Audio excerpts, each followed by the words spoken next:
44-year-old mother of two was walking down Queen Street, minding her own business, when she was murdered. This health center has brought in some unsavory people.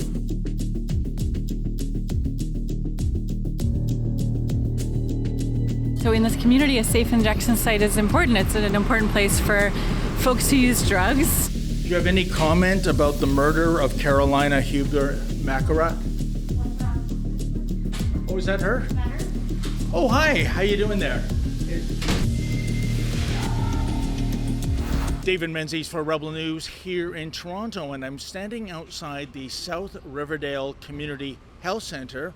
And I know what you're saying, folks. When you hear the words community center, you're thinking about a place that has basketball courts, perhaps a swimming pool, except that this community center, well, this is the venue for a so-called safe injection site. And I can tell you it was just last week when Karolina Huebner-Makurat, a 44-year-old mother of two, was walking down Queen Street, minding her own business, when she was murdered.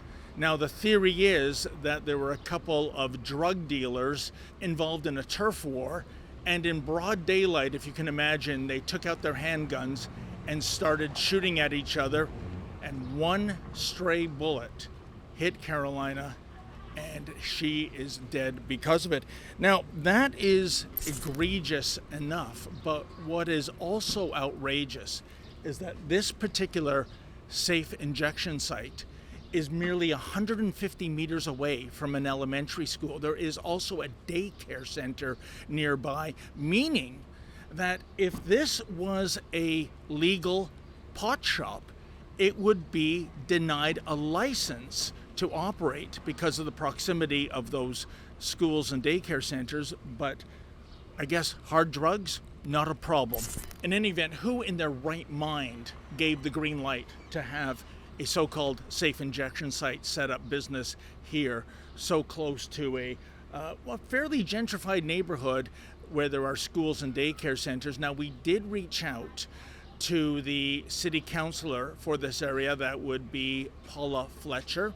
Also, the member of provincial parliament, that would be Peter Tobbins, and of course, Dr. Carolyn Bennett.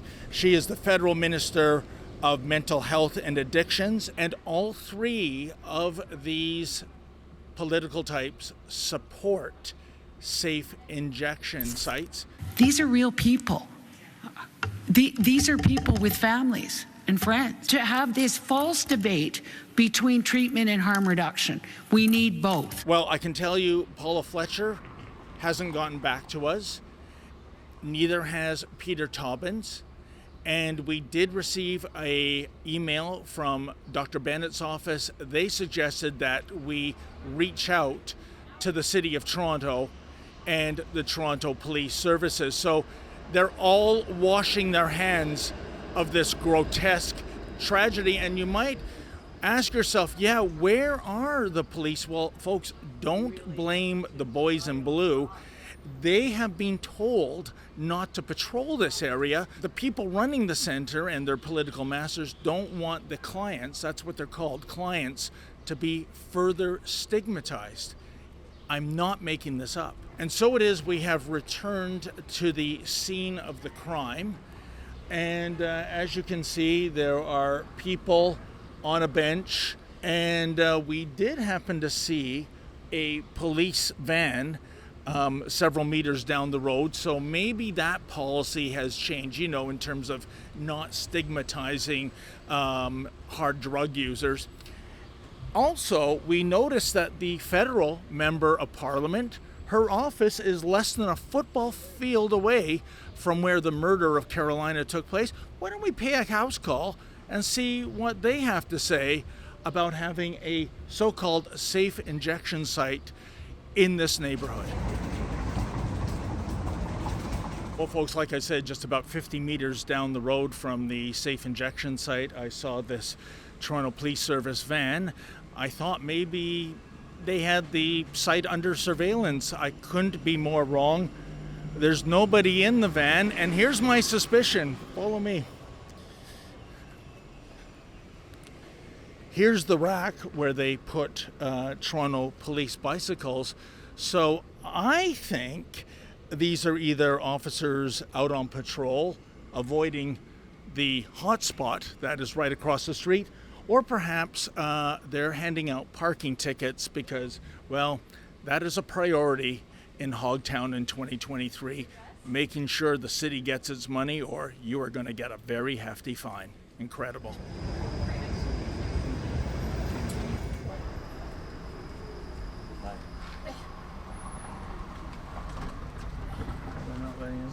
That's interesting. Well, this is the constituency office, folks, for the federal member of parliament. That would be Julie DeBruzen. And as you can see, it's locked down. There's plenty of people in here. They're not closed. They're just not letting us in. Or maybe they're just so shell-shocked by what happens, they're not opening the door to any strangers. It's too bad. I would have liked to ask them the question if they think this is an appropriate area for a safe injection site, so-called. And like I said, it is literally less than a football field away, but nobody, let's see. Nope, they're not interested. They are simply not interested in providing a comment. Like I said, the way in which politicians, after the fact of Karolina being murdered, are washing their hands of all responsibility is absolutely disgusting and irresponsible.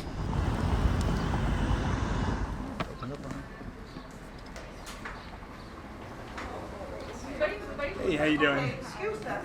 Pardon me? Yeah. You have appointment to come in? Oh, I've reached out to Andrea Lang. I Yes, think did she's a you- spokeswoman.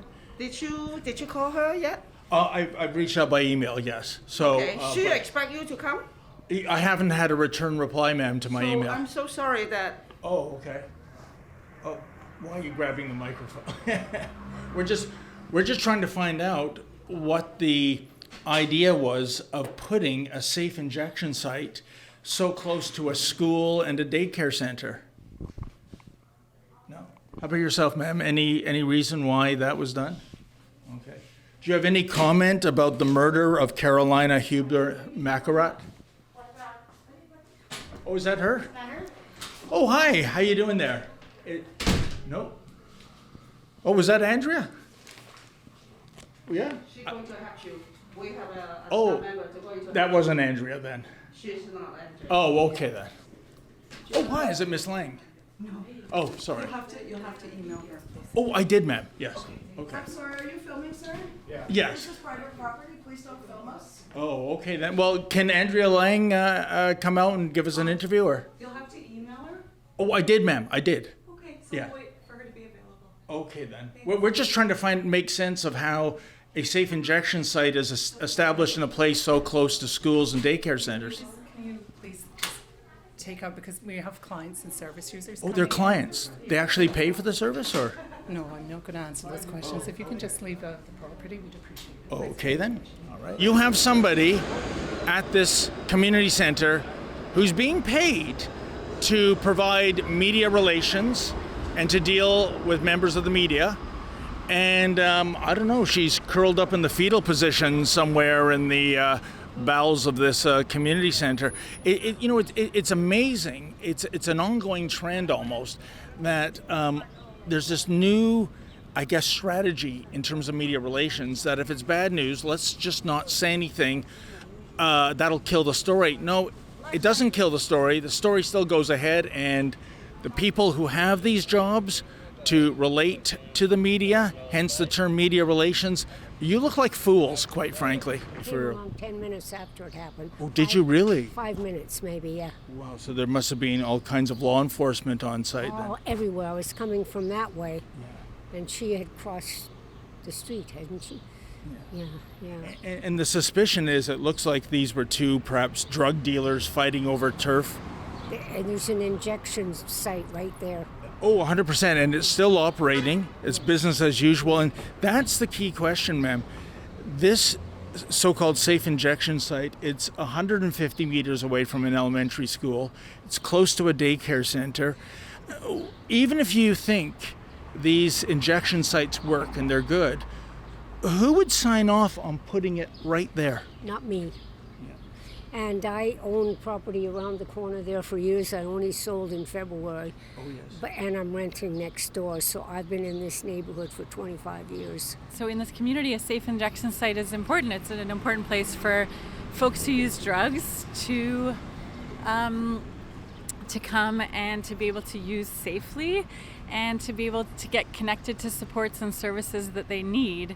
And when everyone in the community has their needs met and feels like they belong, that's when we have safety. This has been there for a long time, so it's not for me to say. Okay. But All right. these people have to have a place to do with whatever they do. I try not to get involved in the drug situation because I don't know very much about it, so I can't comment on it. For me, I don't see the reason why we should have something like that anyway. So for me, I think we should scrap it. I'm not quite sure why it's here. I ask myself the same question every day, why? And I've been here for the last 3 years and I'm still stuck here. Oh, do you make use of their services, sir? Doctors, stuff like that. I'm not usually doing the site stuff. Okay. I'm here for the doctors only. How has the neighborhood changed in the last 25 years? Well, it's more sophisticated with the restaurants and all of that, but this health center has brought in some unsavory people. South Riverdale Community Center has incredible staff, and the clients that use the center are excellent community members, and so we don't need to be concerned about a lack of safety and their proximity to schools. It doesn't make sense at all. Okay, then. Not at all. To take out a handgun and start shooting it on a busy Toronto street, I mean, that is grotesquely dangerous and irresponsible, wouldn't you say? I would say the same thing, but things happen every day, and I don't know why it happened. Do you feel safe in your neighborhood anymore, given what happened here last week? Well, I'm an elderly lady, but I get around a lot. I don't feel safe anywhere anymore. Do you feel safe walking down these streets? Yep. I don't have a problem. It's not just this neighborhood. It's scary in a lot of places, you know. I've been living here for probably 50 years, but I grew up in a small town in northern Ontario, and we didn't even have keys for our doors. So this is crazy time, you know. Something like gun violence that can erupt in the presence of police. And I think when we look at what prevents gun violence and what prevents that sort of thing, it's actually people having a sense of belonging in the community, people who are don't have their needs met, and who that's sort of the root of gun violence, people not having a sense of belonging, people getting involved in gangs, and so having a police presence unfortunately isn't going to prevent that kind of thing from erupting. Are you hopeful at all, ma'am, that the new mayor, Olivia Chow, is going to do something to make Toronto safer? No. In one word, no. And as you can see, it is business as usual at the community center. I know that the people running this so-called safe injection site, they'll say that there is a reason for it, namely that these sites save people's lives. Well, you know what, folks? Try telling that to the surviving family members of Karolina Huebner-Makurat. P.S. Just hours ago, Mayor-elect Olivia Chow was sworn in officially as the mayor for the City of Toronto, and one of her priorities is spending millions and millions of taxpayer dollars to rename Dundas Street.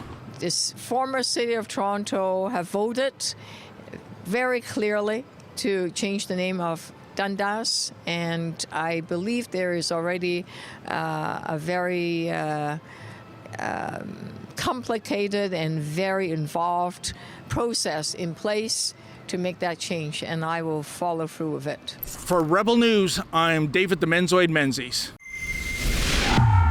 Well, folks, I don't know about you, but I think it is absolutely outrageous and appalling that a safe injection site is set up in this neighborhood. And just last week, a mother of two paid with her life. If you are as disgusted with this state of affairs as I am, please go to helpnotharm.ca, helpnotharm.ca. Let's get real help for people that are suffering as drug addicts, as opposed to perpetuating their terrible plight in life.